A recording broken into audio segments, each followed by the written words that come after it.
ooh and ah moments for sure, and it'll inspire all kinds of energy and you want to chitter chatter. But if Michael's going to explain what he did or how he created it, or if he's going to let you in on some of the magic, please have an ear to listen to that instead of talking about how it's working. Does that make sense? So yeah, of course, ooh and ah, because there's going to be some pretty amazing stuff. But make sure that you're paying attention. Kate Hilton, who's on the far right, she's the Britt Education coordinator, and she's the one who I met last year, and she helped coordinate. Her and Michael got together and were like, hey, idea, this, and then they got together with Kinetic Light, their dancers, and created what you're about to see, some of the technical side of. And I'm hoping that all of you are thinking that you will be here on Friday night. And make sure you check the Creator Performing Arts page. I've had the wonderful opportunity of being taught by Michael for a week a couple of summers ago. See, Riley, this right here is exactly what I was talking about, right? And this is the second year you've had me, so, right? So if you can't not talk, don't sit down. Make sense? Yeah? Is that a promise then? If you're gonna stay right there? Cool, sweet. So please, put your hands together and welcome our guests.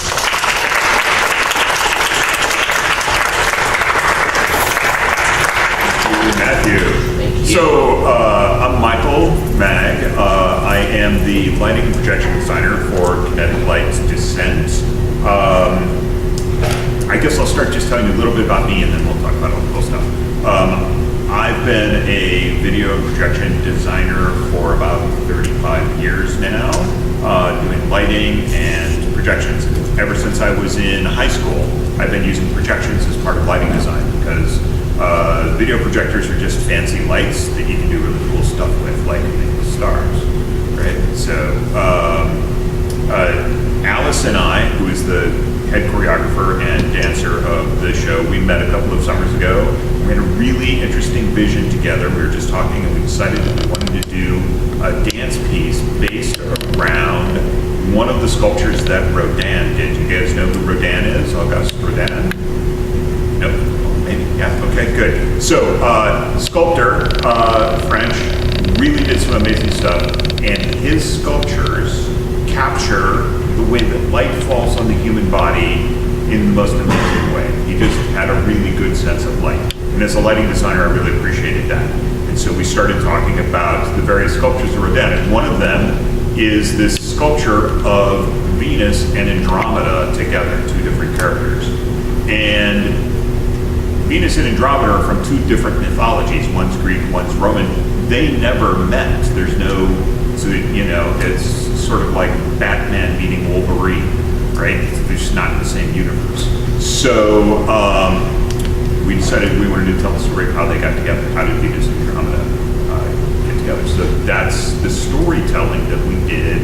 And Alice and I spent hours and hours and hours on the phone trying to correlate the choreography with the various sculptures of Rodin, and then taking that imagery, using it on the stage to tell the story of this love affair between these two characters. Kind of fun, just process for getting that all together. I started doing theater in high school. I was, and I'm sure you guys are all aware of this role, I was Big Hand the Indian in Pinocchio and the Indians. You guys all wanted to play that role, right? Oh yeah. So that was my first role. Soon thereafter, I decided that lighting was a much better choice for me, so I got involved on the lighting side of things. And as soon as I started doing lighting, I really understood that the magic of theater is about controlling the emotion of the audience.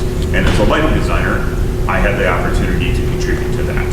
So I can use various colors to help the audience understand the mood that the playwright, the actor, the choreographer, everybody's trying to get across on stage.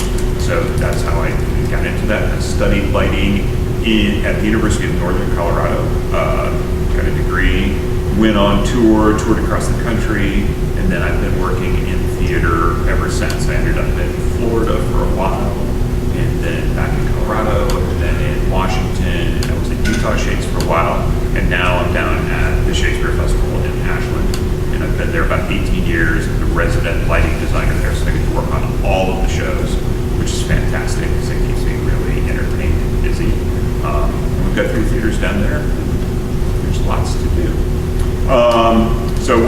show you some of the stuff, some of the toys that I've got to play with, some of the tools I've got to try to get things across. So first, I'm going to start with projections. I'm going to have to turn my back to you so I can see what I'm doing, playing around. So just watch and I'll chat, and if I'll try to be loud so you can hear me. So first things first, I create everything, I do all of my sketches, all of my drawings in the computer, and then I can animate them in my computer. Like this little monitor here, I've got this little animation of this statue that I've made. So I draw that out in the computer, and then I transfer that to this.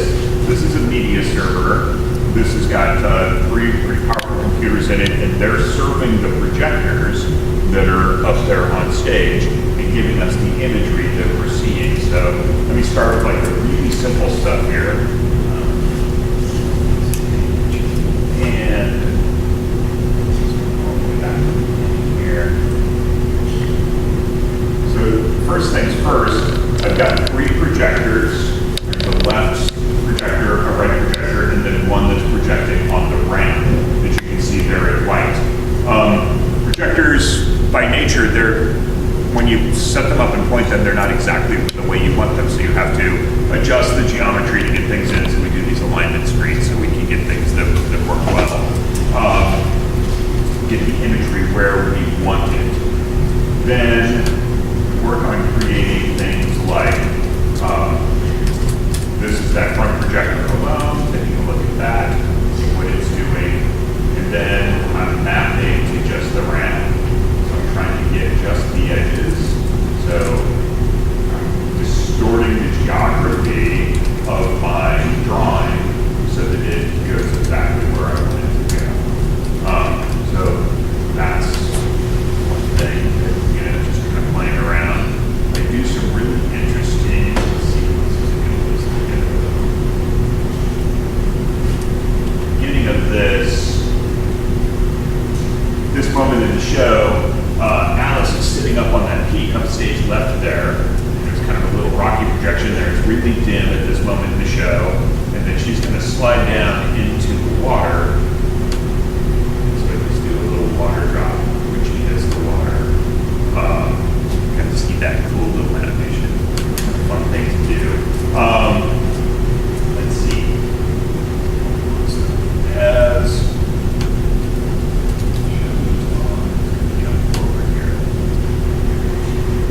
then she falls completely in the water. Right? So I've got an animation of the water. We go from the sky to fall in the water.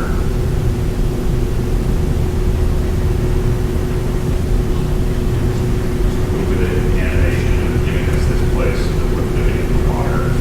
And she crawls back out. Kind of fun.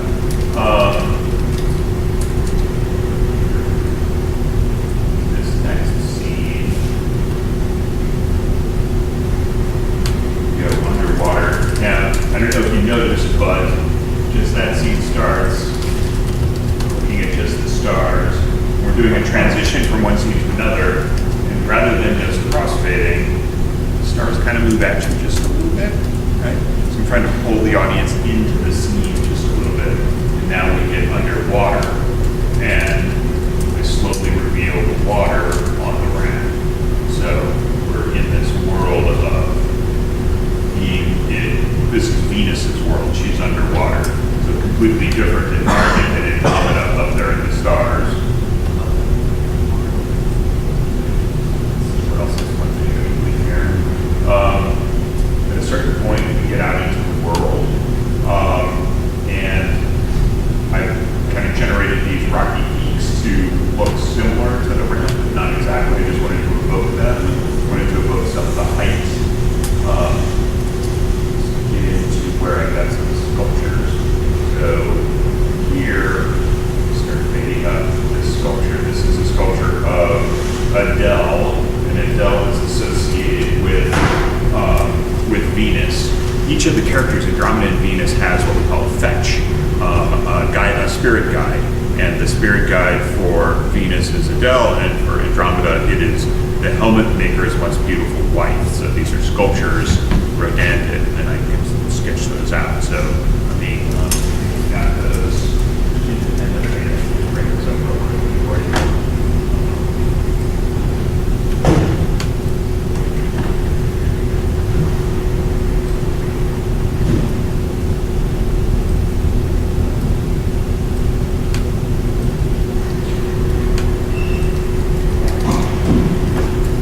Over there on stage right, and then Helmet Maker on stage left. So these are just images, kind of the base imagery that I'm using to draw these two characters. They're drawn in very different styles because they emulate the characters that I'm using, and how they are affecting these spirit guides when they do. And then at certain points in the piece, I start doing these sketches very differently and using them on the stage. So you can see on the stage there, those are almost kind of like Marvel comic drawings of Adele, kind of that style is what I decided to use when I drew those out. And then when I'm using the Helmet Maker is much rougher, thicker lines. The dancers are moving around the stage, and all of these images that are on the stage are different characters or different statues that I've sketched out, and they're characters that are telling the story as we're moving through. So the dancers are moving around on the stage in that light, they're picking it up, and at times they do certain statue poses, and I map the statues exactly to their bodies, so that they're in the pose of the statue, and then my drawing of it is on top of their body, which is really fun to do, and just very graphically really interesting. You can kind of see up there on the site the difference between Helmet Maker and Adele in the style of the drawing. I use that to kind of draw the distinction between the two of them. I'll just find it in here.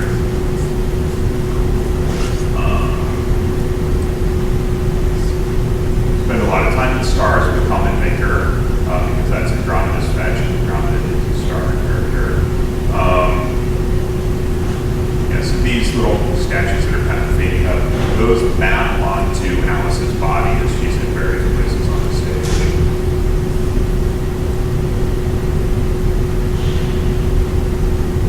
All just iterations of that environment. There's a scene in the show, I don't give too much of it away. There's a scene in the show where the two of them go into that area that's underneath the ramp upstage left there. We call that area the underworld. And as they go under, I map this here, and they're dancing, but I videotaped them doing the dance. See how Joe's casting a witchful shadow there under there for me? Well, the dancers are doing the same thing. I took what they're doing and made a couple of copies of it. Got a copy, a large copy, a small copy, and then they're actually underneath the ramp movement when Joe is there.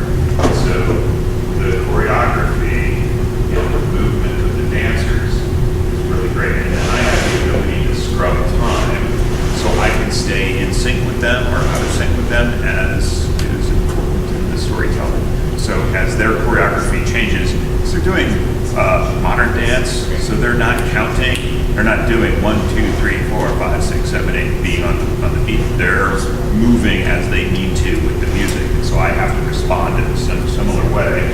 So I have to be present in the piece so that I can project in a similar way what they're doing. And you just call it scrub time? Scrubbing time, yeah. So scrubbing time is where you're on the timeline, and instead of just hitting play and playing back the video, which is how I started, but then I have control of frame by frame, how fast I'm going, how slow I'm going, or which frame I'm projecting. So I can just grab that and just be moving with them so that I can try to sync up a little bit, or pull away from syncing, because there are times when I want to be echoing in time what they're doing, or even having a little prescience, showing us about what we're going to get to. So very in storytelling device, you want to not necessarily be quite so obvious about things, and there are times when you want to give your audience a hint about what's coming, or you want to get them to be thinking about what has recently happened. So we try to do that with light and projections to pull things around. But help the audience understand. My job is just making the story make sense to the audience, hoping what Alice and Laurel are doing up there come to some kind of fruition for the audience so that you guys understand what's going on. Let's see. So that's kind of projection land. It's an amazing set of tools that I've got to play with here. You can create whatever I need to create,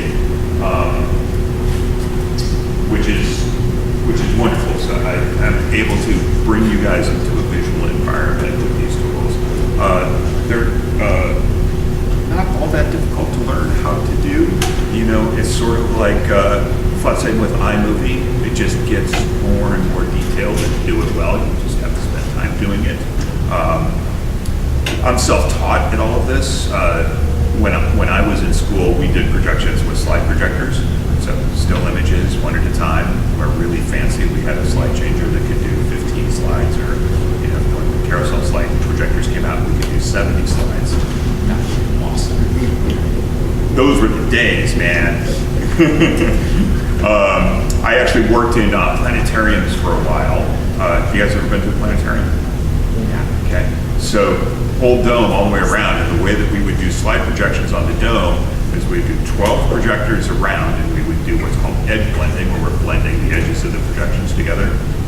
And each of those 12 projectors, we would stack up 3 projectors so that we could have 70, 210 slides in each stack, all wrapped all the way around. And then we wrote our own software for Apple IIe computers, and the Apple IIes had this little thing that we could do where we would send a voltage control to tell the projectors to advance the slides or dim the lamps up and down. And that's how we did animation before video. Moving that kind of stuff around. It's really, really fun. And then video came, and we're like, we don't need these projectors anymore. Enough. All right, let me show you a couple of things about lighting here. This is a lighting console called an Ion. It's a little bit fancier than the one that you have here at the school, in that it has more capabilities as far as it can control more things. One of the interesting things that's happening now in lighting, and you guys just bought some LED fixtures, so I've got some LED fixtures over the stage.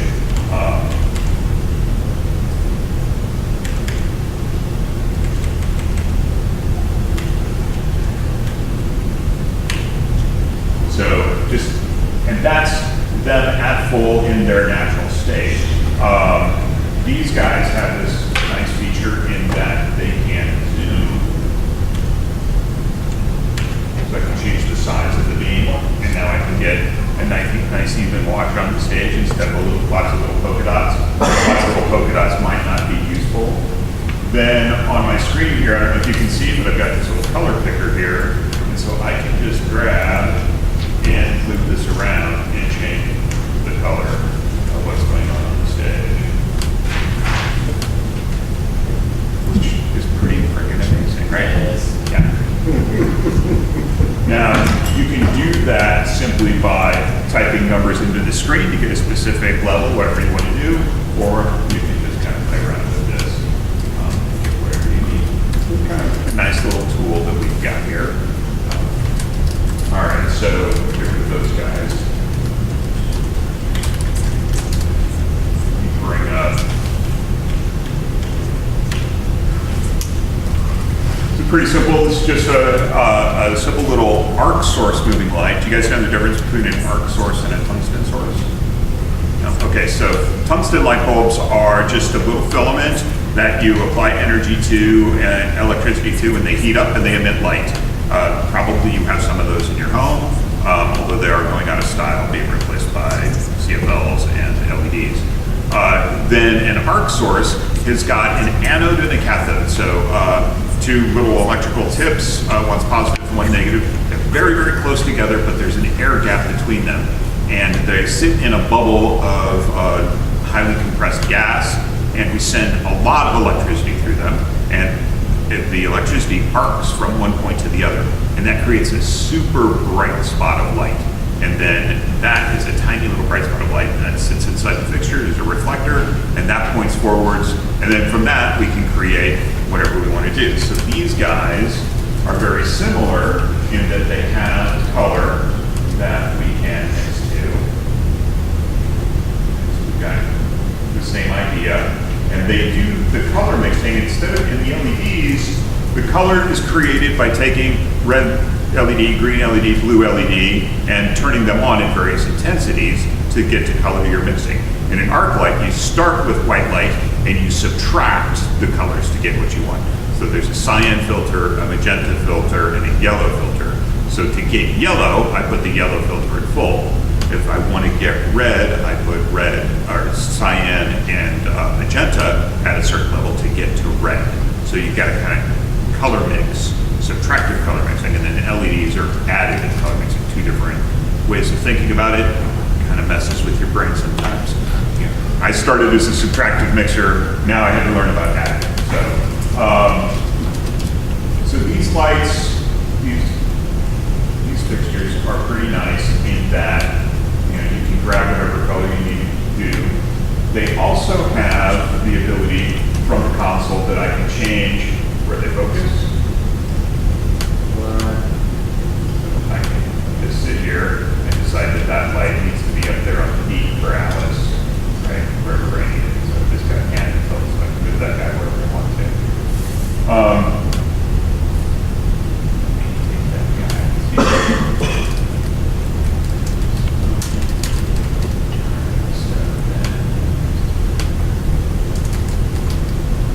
There's a rule in when you're working with these things called moving lights that you have to tilt first or die. There's two controls. There's a pan that controls its left and right movement, how it spins around, and tilt, which controls its up down. And when a fixture is in home, it's pointed straight down. So if you pan first, you're just spinning the fixture around, so it's just spinning in circles, not going anywhere. You have to tilt first so you can see where you're going. Tilt first or die. Remember that, those of you that want to be moving light programmers, you'll need that bit of information. So if these fixtures too can zoom, so I can change the size of the fixture. And then I can also control how soft or hard the edge of the light is. Make it soft, just whispers, or I can pull it back and make it really hard. Now this comes in really useful if I decide that I want to put this fixture into an image. So I can change what's being projected from the light, and then I can pull up an edge here, and I can get that to be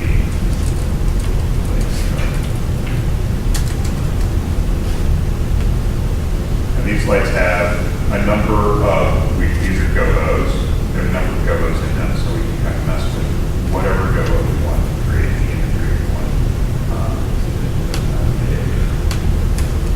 Are these gobos built in, or is it like the carousel that you talked about? It's sort of like a carousel. These are glass gobos and they're built in, but they can be interchanged, right? There's a standard package that most moving lights come with, and you can get whatever their standard package is. Every light's a little different, but you can order specific ones. So for our show, some of these are the standard packages. Some are the ones that I absolutely have to have for the show. Little circle thing, right? Stars, polka dots. This one's kind of a crazy neat one. These bars I use in the show quite a bit. Very helpful for what we're doing at some points. Little wavy thing, right? It's got all these different images that we can play with and create.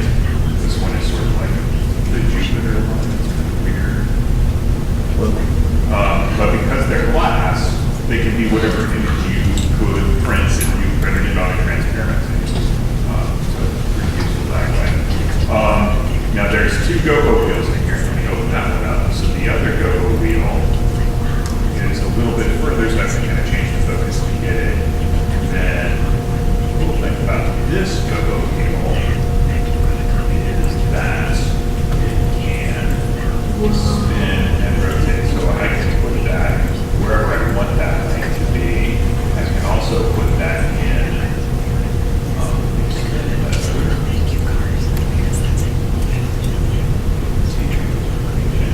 Then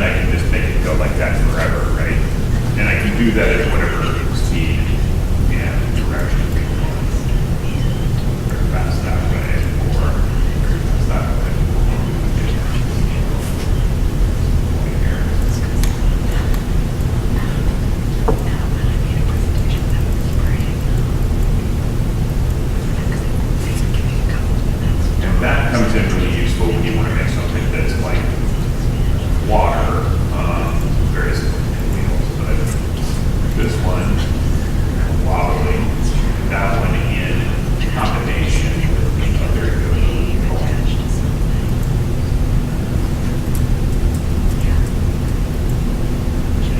These are both, so you're calling up the second wheel that's inside the same instrument. Inside the same instrument, one lighting instrument, that's going to be both. Me too, thank you. Kind of here, way to there. Then I can change the edge. Yeah.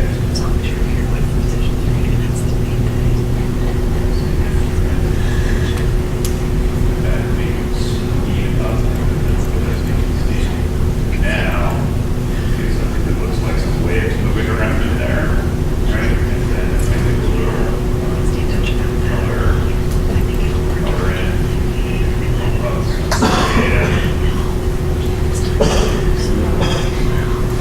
Now, so we're starting to get something that kind of gets a little watery, moving around, and that's just like the tool, it's the toy. So, in this particular show, we've got 11 of these figures. And they've got a ton of light around. And then with all of them can be thrown into whatever go we want, whatever color we want, which makes things amazing. All of them. While you're doing that, can I give them a quick perspective? Yes.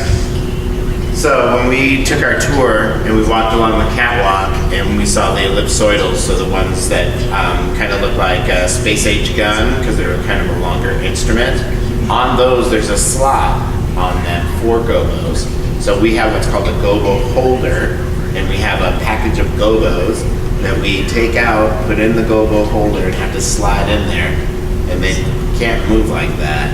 We could rent instrument that would make them move like that and fluctuate and stuff, kind of thing. But all that we have is something that's stationary to be able to put it in. And then you can only put the gel in the front, and you have to unscrew the sides to refocus it in different areas.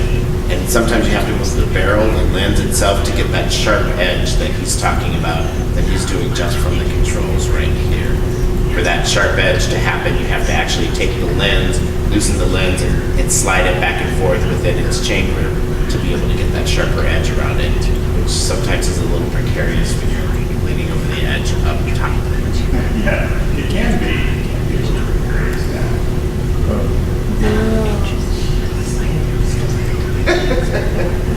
Well, it's just gonna hate me, so. Yes. Yeah, it's kind of a fun set of tools to have. Pull these legs around. I'm going to music. Alice, our head dancer choreographer, hates moving imagery because she gets seasick all the time. So we have constant debates because, of course, I have all these tools to make moving imagery so that we can do fun stuff, right? So all of my little water animations on the deck, she's like, please stop it. Too bad, so sad. You pick the show. We're going to have to deal with that. Have fun with that. Yeah, I kind of forgot you guys probably haven't had hands-on with lighting instruments. How many of you have ever focused a light? Okay, 0. Okay, cool. All right. Really beginning, yeah. That's awesome. So, yeah, there's a couple of basic kinds of lights. These lights are called profiles because they have a profile that is based on the ellipsoidal reflector spotlight. So, have you guys ever drawn an ellipse? You take 2 points and you put it on the board, you take the string and your pencil and go around. Those 2 points, focus points, one is where we put the lamp, and then all of the light rays from that focus point are focused by the mirror to the other point. And at that other point is where we put the gobos, so that we can then take a lens make a sharp image of that gobo because all the light is going through there. The smaller the source of light, like the arc source or the tungsten source, the smaller the gobo can be, the sharper and brighter the image will be. So we have various size gobos.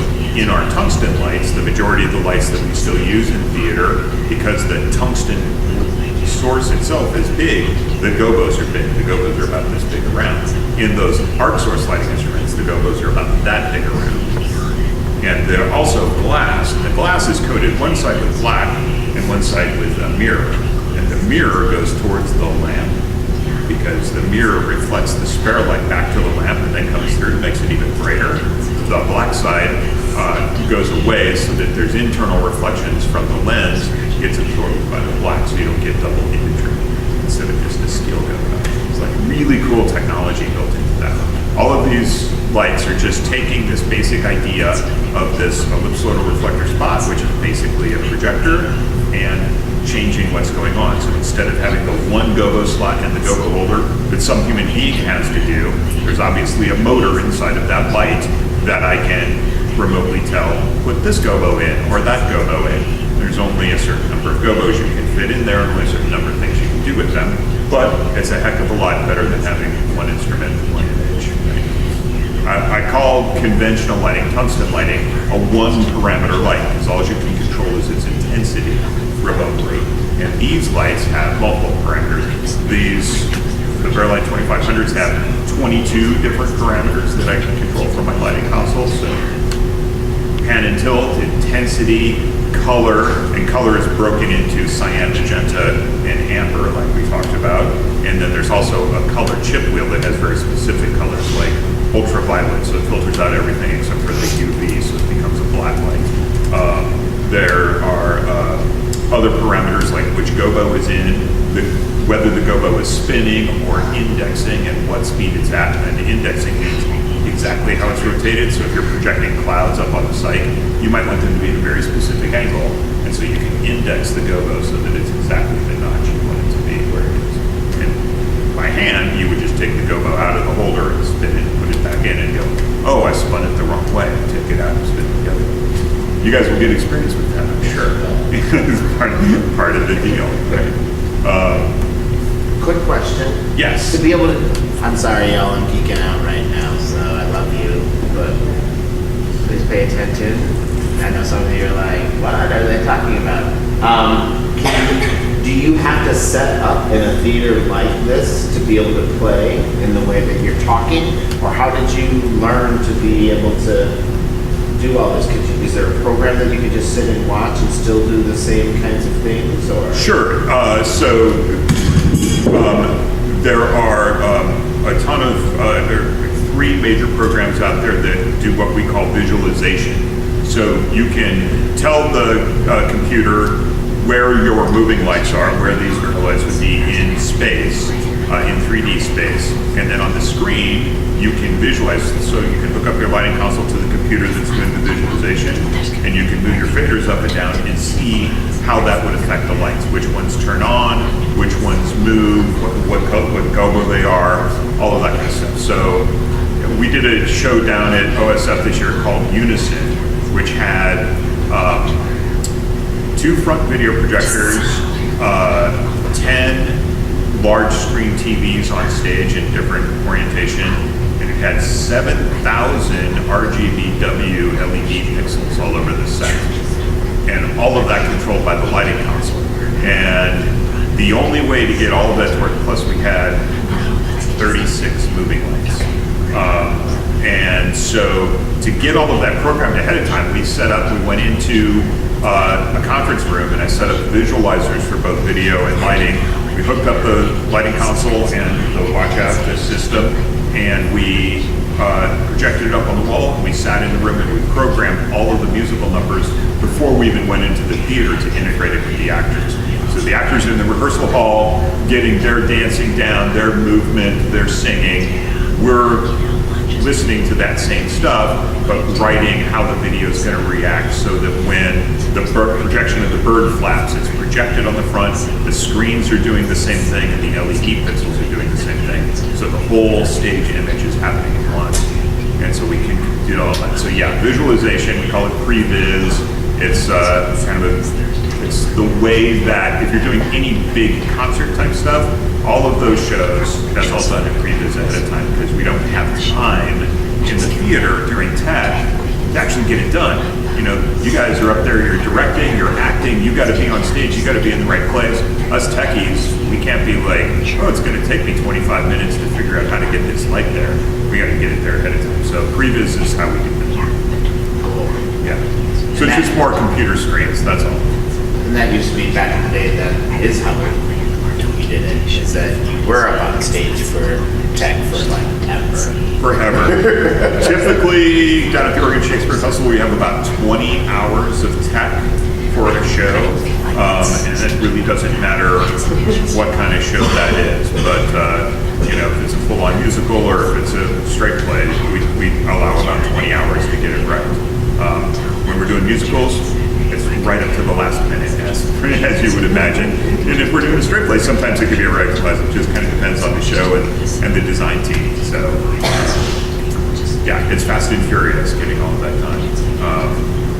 It's a job of constant learning, though, doing the technical side of things. You can never rest because technology is changing so rapidly. When I started doing this, there's no such thing as moving lights. And it became a thing. Projection, like I said, projections were slides, not video. And obviously to be successful and to move forward in the business, I've had to constantly train and learn and play and just, you know, get in front of the machines and learn how to use them. So you can't sit still. You gotta constantly work on it. Any questions? Yeah. Yeah. University of Northern Colorado. And it's about an hour north of Denver. The way we would describe it to people is you go north from Denver on I-25 into the smell McAlpha. You turn right and you go until you step in it, and that's how you get to Greenville. Definitely a farming community college, but we had a really great theater program. As an undergraduate, most theater programs have a master's program and an undergrad program. The undergrads are just slaves for the graduate students. You know, they are just, you're looked down upon, you're never given any tasks of importance. My school had no grad program, there was no MFA, so it was just bachelor's program. So by the time I graduated, I had designed 18 shows. I had done an opera, I had done dance concerts, I had done jazz concerts, I had done plays, Black Box, Proscenium March. I did an opening set of shows for Edward Albee, world premiere Edward Albee. I got to design lighting for an Edward Albee show as a junior in college, which is just amazing. And let me tell you, Edward Albee was a jerk. Oh my goodness, he just rode me.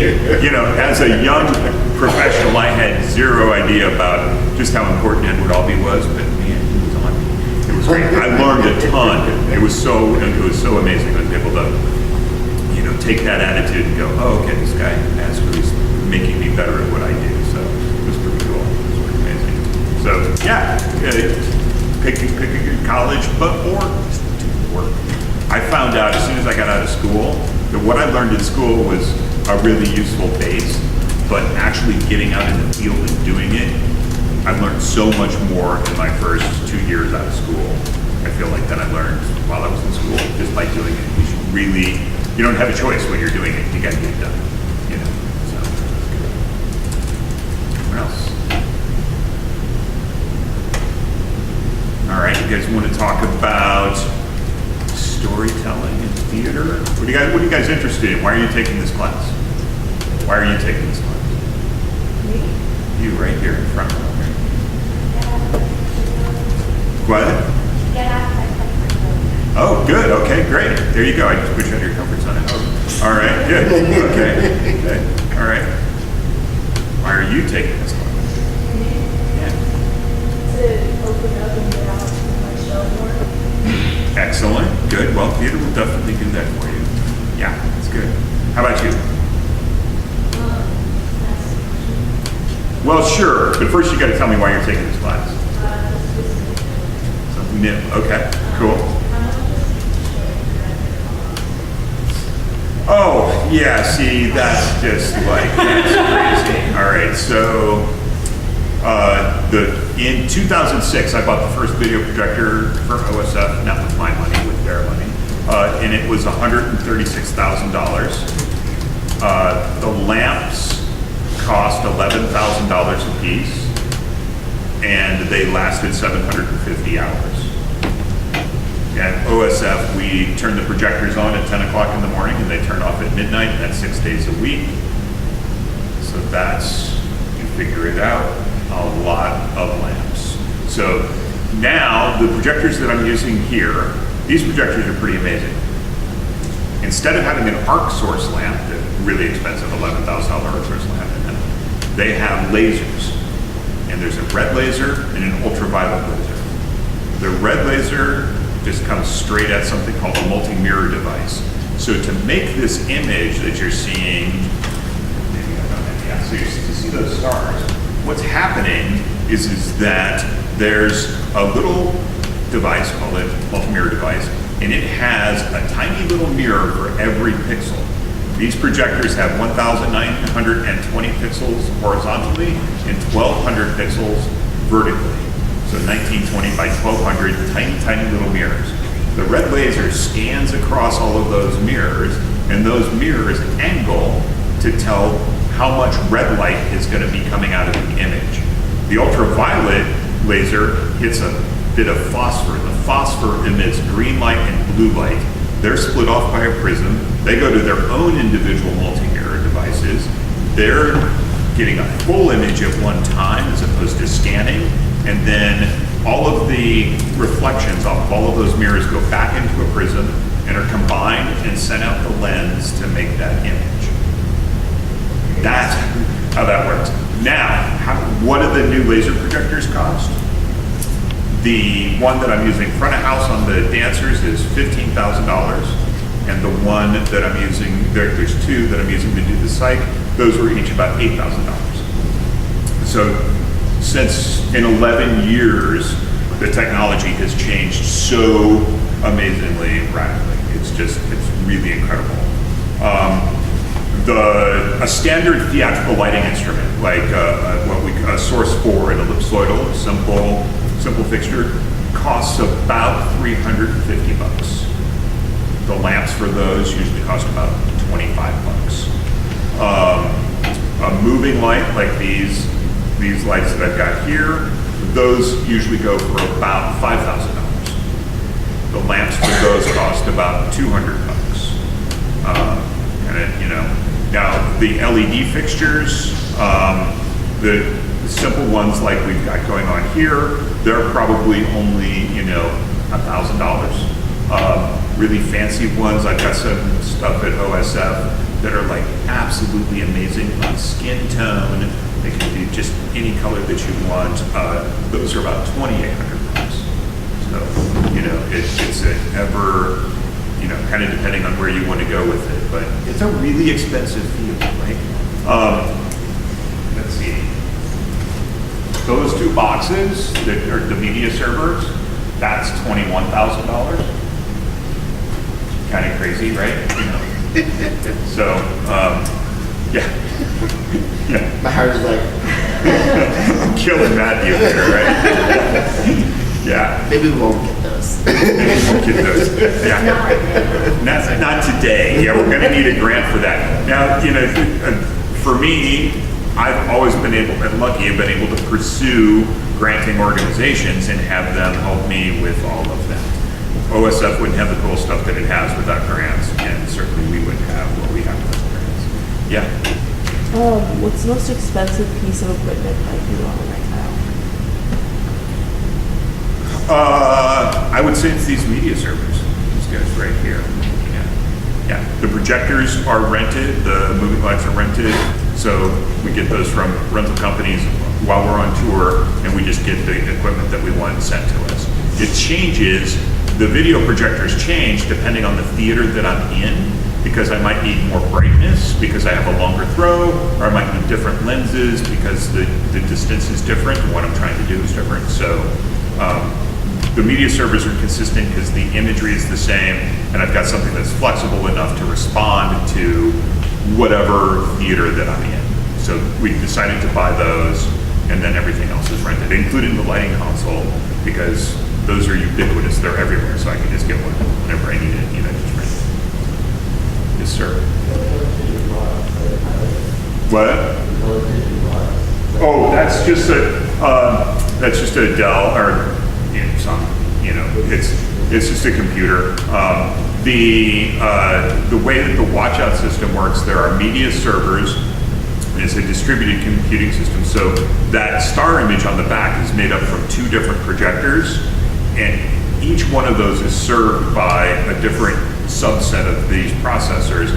So it only understands the imagery that's in, the left projector only has to deal with the left imagery, the right one only has to deal with the right. So some systems, one computer has to do everything. It doesn't really work for us because I do a lot of really tiny movement like the water, and that will just kill, even your fanciest gaming computer will die under the kind of imagery that I'm sending at it. So we need these processors, and it's distributed, but the top computer is what's called a production computer. That's the one that controls the timeline. It doesn't have to be fancy at all, but it just tells the other computers what to be doing. So that's all that is. Yes, ma'am. I really love the unfortunates, but I didn't get a chance to see the show. So what was the lighting like? It was great. Oh my goodness. That was such a fun show to work on. Yeah, we had a really good time. We did all kinds of really fun stuff on that. We did some LED neon on the walls and on the beam, and we hid lights everywhere. It was that was a great project to work on and just to be a part of. We had all kinds of great challenges, trying to fit things in to make it work. And the elevator going down, right, too, so. Yeah, we had an elevator that went down. The guys that were playing the crows, the birds, they had these huge beaks on, and in the ends of the beaks I put 3 LEDs that were pointed back at their faces so we could see their faces underneath, right?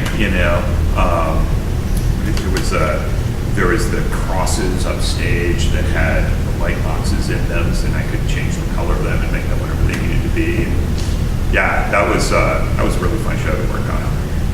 One of the cool things about working at OSF is I get all these just random challenges. Like last year in Winter's Tale, they wanted the Hermione that dies or not. There's a statue of her, and then she comes back at the end of the show. And there's 2 ways to do that. You can say, well, she never died and she was just pretending to be a statue, or she really was a statue and there's a miracle and she came back to life. So we chose to go with the second one. And so to make that magic happen, we put her in this dress, and I made the dress out of fiber optic material. The fiber has, instead of just being fiber optics is just a little piece of glass that if you put light in one end, it comes out the other end just as bright. And we use fiber for all kinds of things. We can use it for data communication, or we can just use it for light. Or in this case, I was just using it for light. And the fiber that I bought has all of these little tiny imperfections in it. So it sparkles all the way along as the light comes through. And so I took all of the fibers in this dress and I ran them down. And at this end, I put a really bright LED, and I ran the fiber back and I put it into another really bright LED. So it's called double pumping. You're pumping LED light in from both ends of the fiber, so it's super sparkly. And you can change the brightness of each of those LEDs, and you can flicker them so it kind of alters the way it's going on. So on the back of this lady's dress, there's 24 3-watt LEDs, and a big battery pack, and then a wireless receiver. So she can walk around on stage, and I can send signals from the lighting console to control each of those 24 lights, how bright they are, whether they're flickering or not. So that was really fun to do, to build that, put that together. The year before we did the Wiz. Did anybody see that? Yeah. Okay. So the cape, the wizard's cape, had a skull on the back of it. It had 500 RGB LEDs on it, and I could chase out the pattern of the skull. And we just did it in green LEDs because that's what we decided we liked. So we just did green, but I could do it in any color or whatever I wanted to do. So it was really fun.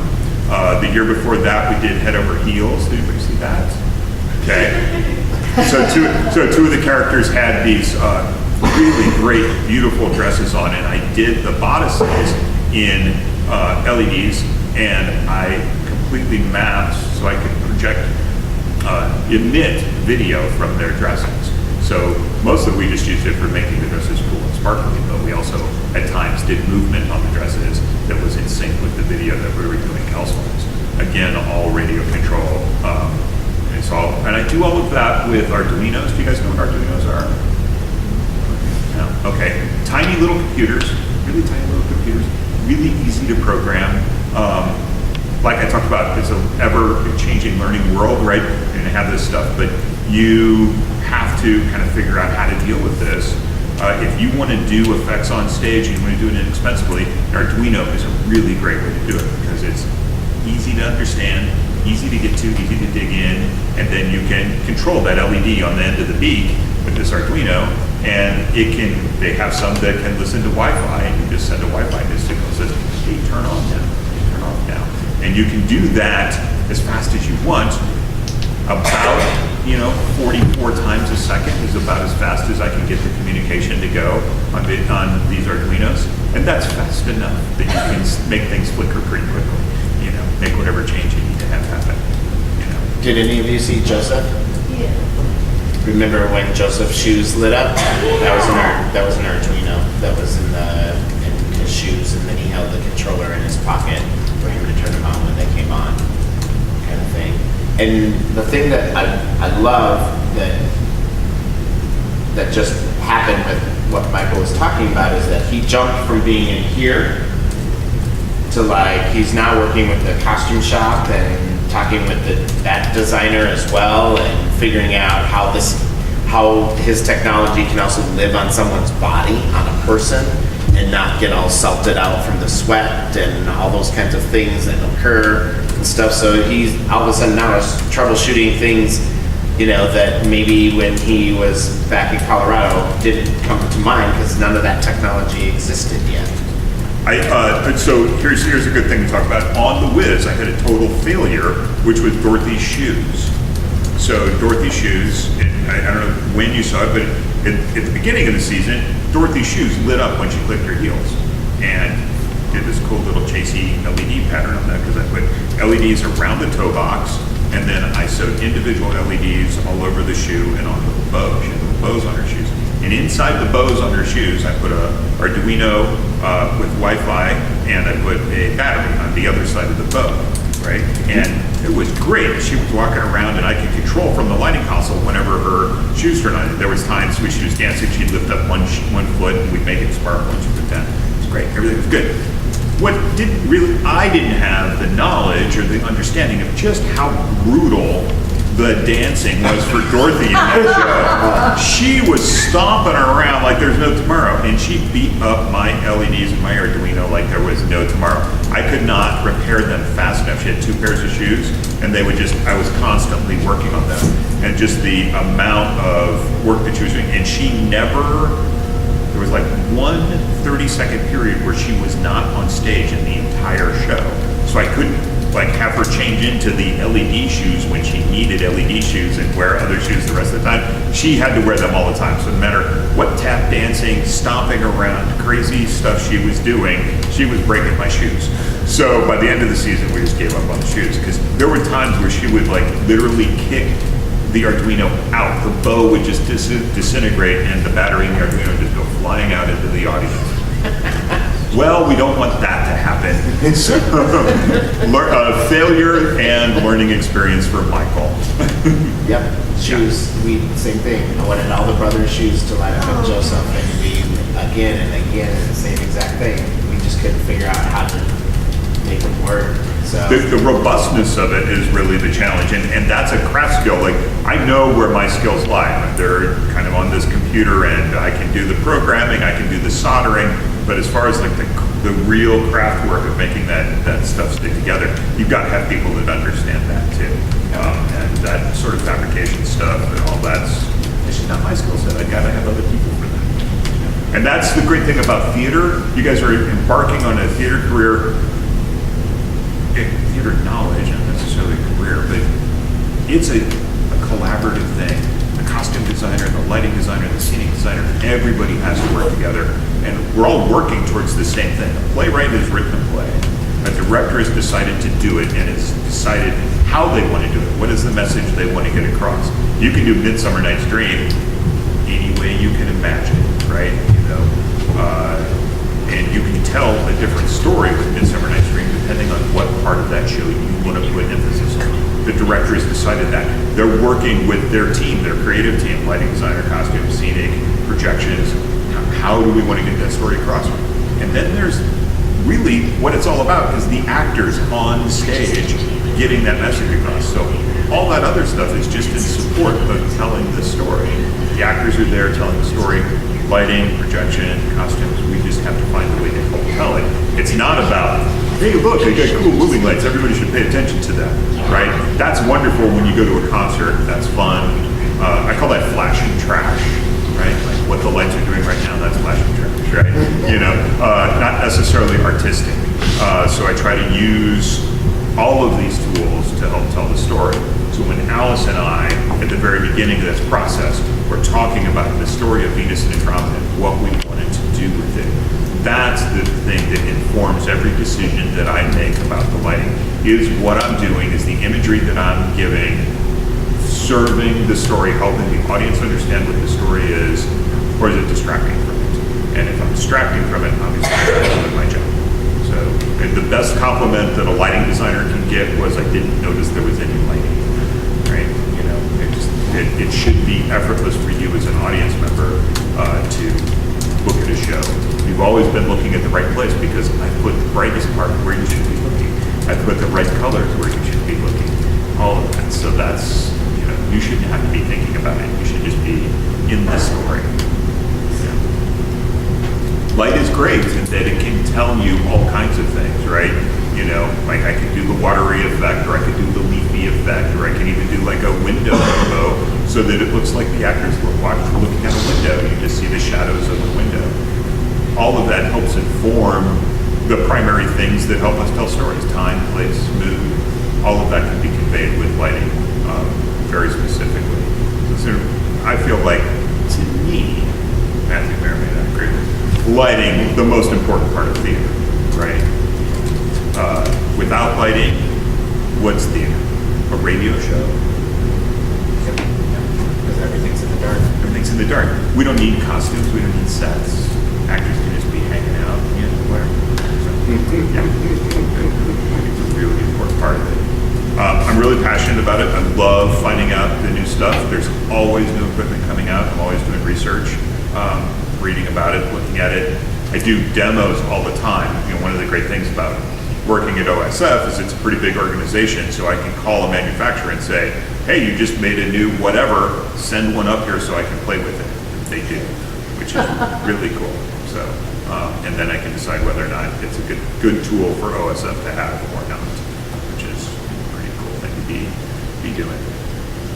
Well, that's how actually our LEDs came in to being, because Bob Peterson, he was down there in LA, and he was like, he was walking through, can't remember the name of the company, and the guy came out, this one guy came out and was like, oh, so you're looking for LEDs? And he's like, yeah, but none of them are bright enough yet. Like, the technology hasn't gotten bright enough that, I can light up people with good downlight, so on and so forth on stage. And the guy was like, well, come here, and took him to the back room where the real tech, the new stuff that wasn't out yet, wasn't to other people, said, what do you think of these? And Bob was like, yeah, those might work. Why don't you let me have a couple so I can play with them? Yeah, use them in the real world, yeah. Yep, and that's how Bob got connected with the LEDs that we got now. Yeah, that's good. Yeah, there's some really exciting stuff happening right now. There's some new LED fixtures that they're in these moving lights. Instead of using an arc light, they're using LED sources.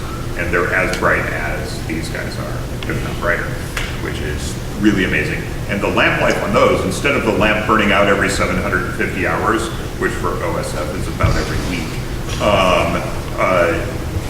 they last 20,000 hours. That's a long time. Yeah. That's a long time, you know. You're gonna not burn out your LEDs in a quick time. So saves on maintenance, it's a really good idea, and saves on light cost. And that's why the district was like, let's get those. Let's get those LEDs. That's a good thing. Were we smart? We figured that out. Okay, great. Very smart district. Very smart. This has nothing to do with you and Bob. Nope. Bob Peterson and I worked together for years. He used to be the resident designer at Oregon Shakespeare Festival. So before me, he was the guy. And so you guys probably haven't met him yet, but he's a really good guy, really smart, has an amazing understanding of the storytelling aspect of lighting design. I learned a lot from watching Bob Peterson work and seeing how he moved light on stage to help tell the story. Yeah, he's really good. So if you get a chance to work with him, pay attention. He's got it down. Yeah. I need a thank you. 1, 2, 3. You're welcome. Any last minute questions or anything for Michael? All right, if you want to come and wiggle the light, come down. Catherine's like, yep, that'd be me. Michael? Have you seen Leonardo da Vinci's self-portrait? Your beard is like his. Yeah, you kind of have a little bit of that, yeah. A little bit of Leon Russell, I think, too, going on here. But yeah, it's good. I haven't decided if it's, all right, okay, so Dumbledore, Gandalf, or Duck Dynasty, which do you think it looks most? Gandalf. Gandalf. I like it to Gandalf. I'm hoping it's not too Duck Dynasty. Yeah. All right, well, if you want to come down and wiggle the things, I'll show you how to wiggle the things.